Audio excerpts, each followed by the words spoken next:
नमस्कार। इस वीडियो में आप सबका स्वागत है। इस वीडियो में हम छठी कक्षा के JNV एंट्रेंस 2017 में पूछे गए गणित के पहले 5 प्रश्न हल करना सीखने वाले हैं। तो आइए शुरू करते हैं आज की वीडियो।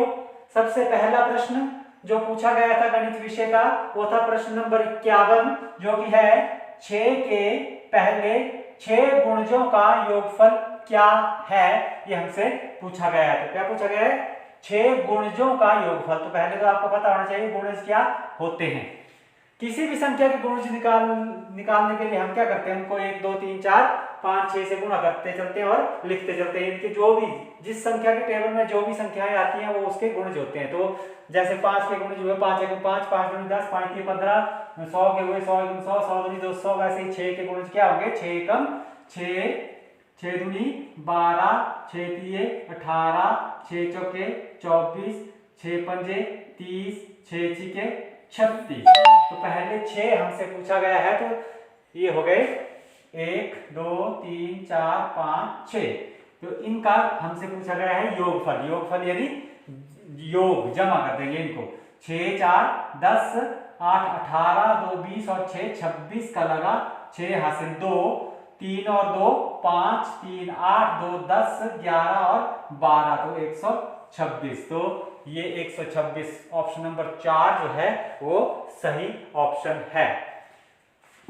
अगला प्रश्न है प्रश्न नंबर 52। श्रृंखला 15 18 24 33 का अगला पद है। अगला पद यहाँ पर डैश डैश की जगह क्या आएगा ये हमें निकालना है। तो आइए देखते हैं इस श्रृंखला में क्या पैटर्न फॉलो हुआ है। पहली संख्या क्या है? 15। अब 15 में कितने जमा किए? 15 के बाद आया 18 ना। तो 15 में कितने जमा किए? 15 और कितने 18? 15 और 3 18। पहले जमा किया हमने 3 तो आया 18। अब पहुंचे हम 18 पे। अब 18 से आगे 24 तक कितने और जमा हुए? 18 और 6 24। तो उसके बाद कितने जमा हुए? 6। अब उससे आगे 24 तक पहुंच गए हम। अब 24 के बाद क्या आया? 33। यानी कि 24 में कितने जमा हुए? तो 33 आया। 24 और 10 34, तो एक कम यानी कि 9। 24 और 9 हुए 33। अब अगला पद हमें निकालना है। तो देखिए यहां पर क्या पैटर्न फॉलो हुआ है। पहली संख्या में 3 जमा हुआ, दूसरी में क्या हुआ? 6। 6 के बाद क्या जमा हुआ? 9। तो कितने कितने बढ़ रहे हैं? पहले 3 था, फिर 6, फिर 9। तो आगे क्या आएगा? 3 एकम 3 3 दूनी 6 3 3 9 3 चौके 12। 3 3 बढ़ रहे हैं, मतलब जो भी जमा करें हम उसमें 3 3 बढ़ रहे हैं। मतलब अगली संख्या में क्या करेंगे हम? 12 जमा करेंगे। किसमें करेंगे 12 जमा? 33 में। 24 में 9 जमा किया था तो आया था 33। अब 33 में 12 जमा करेंगे तो क्या आएगा?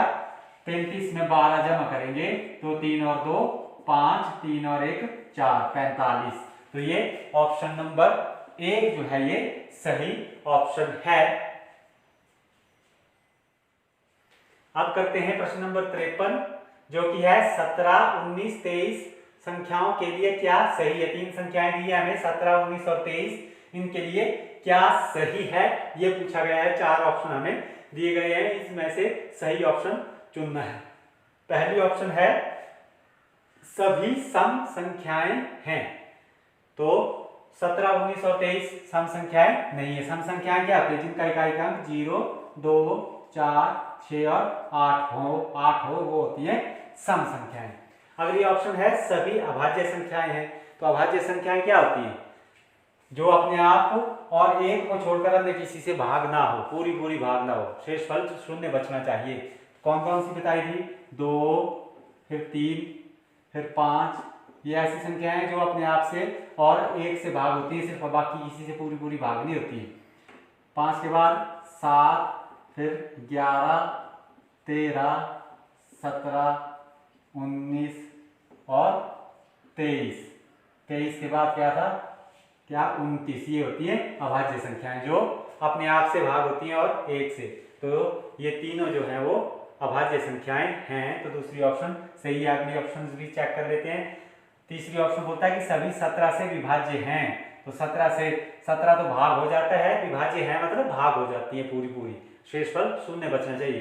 तो 19 तो 17 से पूरी तरह भाग नहीं होता है, 17 एकम होगा 17, तो 2 शेषफल बच जाएगा। वैसे ही 23 है, 17 एकम 17 और 6 23, तो 17 से 19 और 23 भाग नहीं होती है, 17 तो हो जाता है। अगला ऑप्शन क्या है, सभी 20 से छोटी है, तो 20 से छोटी भी नहीं है, सभी 23 20 से बड़ी है। तो इस प्रकार ऑप्शन नंबर 2 सभी अभाज्य संख्याएं हैं, ये सही ऑप्शन है। अब चलते हैं प्रश्न नंबर 54 की ओर, जो कि है 7.7, 7.07, 7.007 तथा 77.0077 का योगफल है। तो इसका योगफल हमसे पूछा गया है। तो दशमलव वाली संख्याओं को कैसे जोड़ते हैं, देखिए पहली संख्या क्या है 7.7। अब इसके नीचे इसमें जमा क्या करना है हमें 7.07, तो कैसे लिखेंगे, दशमलव के नीचे दशमलव आना चाहिए। दूसरी संख्या क्या है 7.07, ये तीसरी संख्या है 7.007, तो दशमलव के नीचे फिर से दशमलव आना चाहिए, क्या है 7.007। इससे अगली संख्या क्या है 77.0077, 77.0077। जब भी हम दशमलव वाली संख्याओं को जमा करते हैं तो उनको लिखना जो है वो हमें आना चाहिए। कहाँ से शुरू करते हैं हम, एक चीज का ध्यान रखते हैं कि दशमलव के नीचे दशमलव आना चाहिए, और इस तरफ दोनों तरफ दशमलव से इधर और इधर चलते हैं। इधर इकाई के नीचे इकाई, दहाई के नीचे दहाई, सैकड़े के नीचे सैकड़ा आना चाहिए, और दूसरी तरफ दसवें के नीचे दसवें, सौवें के नीचे सौवें, हजारवें के नीचे हजारवें, 10,000 के नीचे 10,000। ठीक है, यदि कोई अंक कम हो तो हम क्या मान लेते हैं, उनको 0 लगा सकते हैं ऐसे हम। ठीक है, इधर भी है। तो अब इसको हम जमा करके देखते हैं। तो यहाँ पर क्या है 7, 7 और 7 14 का लगेगा चौका, हासिल 1, 7 और 1 8, और 7 जमा 0 है यहाँ पर 7 और दशमलव 7 1 2 3 4 बार 7 है, 4 7 28 का लगेगा 8, हासिल 2 7 और 2 9, तो 98.78447, 98.78447। ये ऑप्शन नंबर 4 जो है ये राइट ऑप्शन है।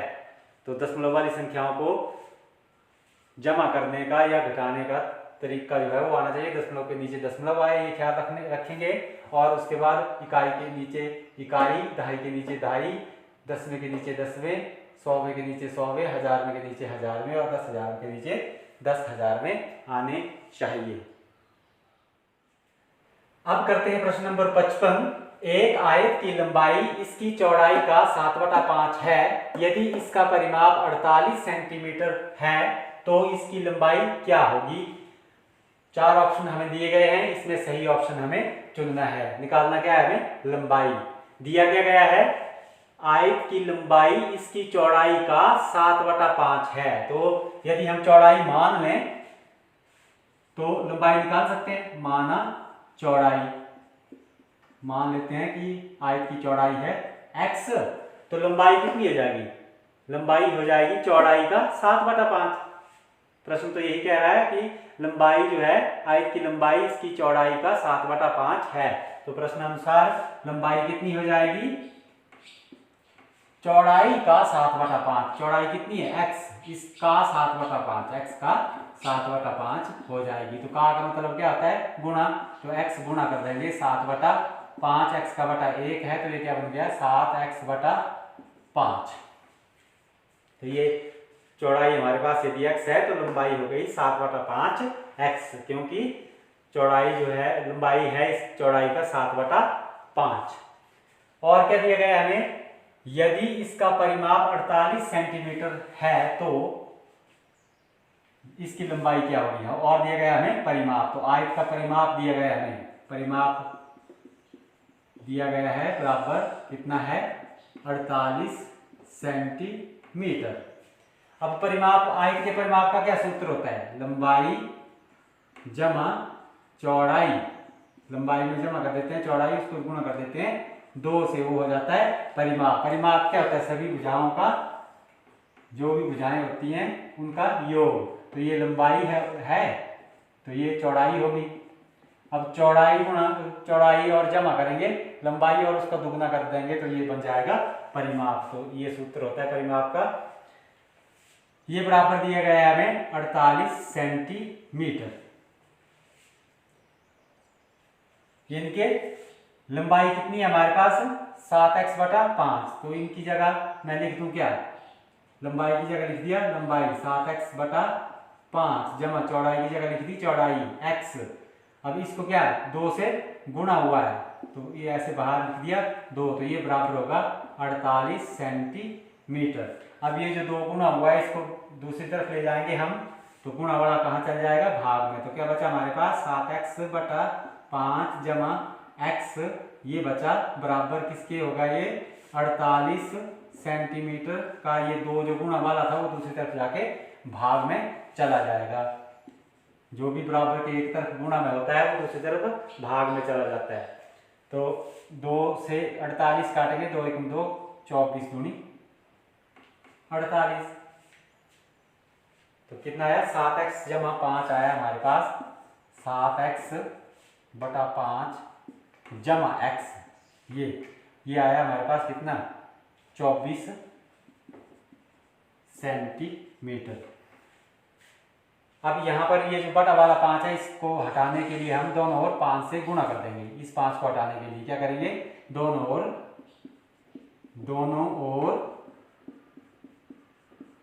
5 से गुणा करने पर, गुणा क्यों कर रहे हैं, इस बटा का जो 5 है इसको हटाने के लिए, समीकरण को सरल बनाने के लिए। तो देखिए 7x/5 को यदि 5 से गुणा करें हम, 7x/5 को गुणा करेंगे 5 से, तो 5 से ये 5 कट जाएगा, बच जाएगा हमारे पास 7x। तो यहाँ पर बचा 7x। आगे पहुँचे हम यहाँ पर तो आ गया जमा, अब इसको भी 5 से गुणा करना पड़ेगा, 5 गुणा x हो गए 5x बराबर 24 गुणा भी करना पड़ेगा 5, 24 गुणा भी करना पड़ेगा 5, उतने होंगे क्या सेंटीमीटर। अब देखिए 7x/5x कितने हो गए, 7 जमा 5 होते हैं 12x, 12x हमारे पास हो गए 24 गुणा 5 इतने सेंटीमीटर। तो x कितना होगा, x के साथ गुणा में 12, तो ये दूसरी तरफ जाएगा तो भाग में चला जाएगा। तो x बचा कितना 24 गुणा 5/12, 12 से 24 कट जाएगा, 12 एकम 12, 12 दूणे 24, तो 5 गुणा 2 हो गए, 5 दूनी हुए 10 क्या सेंटीमीटर। यानी कि x कितना है 10 सेंटीमीटर। x क्या माना था हमने चौड़ाई, तो चौड़ाई हुई 10 सेंटीमीटर। हमसे पूछी गई है क्या लंबाई, तो लंबाई कितनी हो जाएगी x का 7/5, तो लंबाई हो गई किसके बराबर 7/5 गुणा x कितना निकला हमारा 10 सेंटीमीटर। तो गुणा कर देंगे 10 सेंटीमीटर से, तो अब 5 से 10 कट जाएगा, 5 एकम 5, 5 दूनी 10, तो 7 दूनी हो गए 14 सेंटीमीटर। तो लंबाई कितनी आई हमारी बराबर 14 सेंटीमीटर। तो ये ऑप्शन नंबर 3 जो है ये सही ऑप्शन है। तो आज की वीडियो में इतना ही, मिलेंगे अगली वीडियो में। वीडियो को देखने के लिए धन्यवाद। आपका समय शुभ हो। जय हिंद।